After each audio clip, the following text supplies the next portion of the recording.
ಈಗ ಇರುವ ಗಣತಿಯನ್ನ ಪರಿಶೀಲನೆ ಮಾಡಲಿ, ಅದರಲ್ಲಿ ಯಾವುದಾದ್ರೂ ತಪ್ಪುಗಳಿದ್ರೆ ಸೇರಿಸಿ, ಆಗ ಗೊತ್ತಾಗುತ್ತೆ. ವಿಧಾನಸೌಧದಲ್ಲಿ ಸಚಿವ ರಾಮಲಿಂಗಾರೆಡ್ಡಿ ಅವರ ಹೇಳಿಕೆ, ಕೇಂದ್ರವೇ ಜಾತಿ ಗಣತಿ ಸರ್ವೆ ಮಾಡ್ತೀವಿ ಅಂತ ಹೇಳಿದೆ.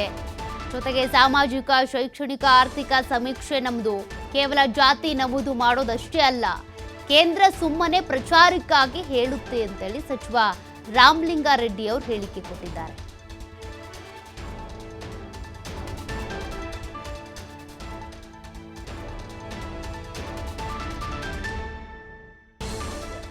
ಹತ್ತೊಂಬತ್ತರಿಂದ 23ವರೆಗೂ ಕೂಡ ಅವ್ರ ಕಾಲದಲ್ಲೇ 4 ವರ್ಷ ಅವ್ರು ಆಡಳಿತ ಮಾಡಿದ್ರು.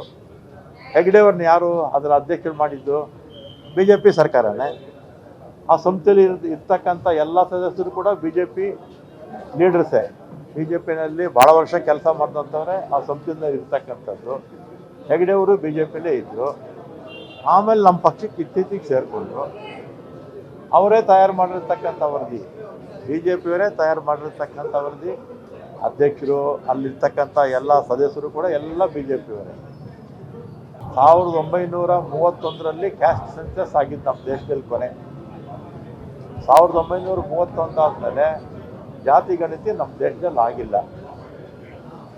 ಆಮೇಲೆ ಎಲ್ಲ ಜಾತಿಯವರು ಕೂಡ ನಮ್ಮದು 10 ಲಕ್ಷ ಇದ್ದಾರೆ, 20 ಲಕ್ಷ ಇದ್ದಾರೆ, 30 ಲಕ್ಷ ಇದ್ದಾರೆ, 50 ಲಕ್ಷ, 60 ಲಕ್ಷ ಅಂತ ಎಲ್ಲ ಜಾತಿಯವರು ಹೇಳ್ತಾರೆ. ಅದನ್ನೆಲ್ಲ ನಾವು ಲೆಕ್ಕ ಹಾಕಿದ್ರೆ ನಮ್ಮ ರಾಜ್ಯದ ಜನಸಂಖ್ಯೆ ಒಂದು 15 ಕೋಟಿನೋ 20 ಕೋಟಿನೋ ಆಗುತ್ತೆ. ಯಾಕಂದರೆ ಜಾತಿ ಗಣತಿ ಮಾಡದೇ ಇರೋದ್ರಿಂದ ಯಾರ ಹತ್ರ ಕೂಡ ಮಾಹಿತಿ ಇಲ್ಲ. ಆಮೇಲೆ ಆ ಜಾತಿಯವರು ಕೂಡ ಯಾವತ್ತೂ ಕೂಡ ಜಾತಿ ಗಣತಿ ಮಾಡಿಲ್ಲ.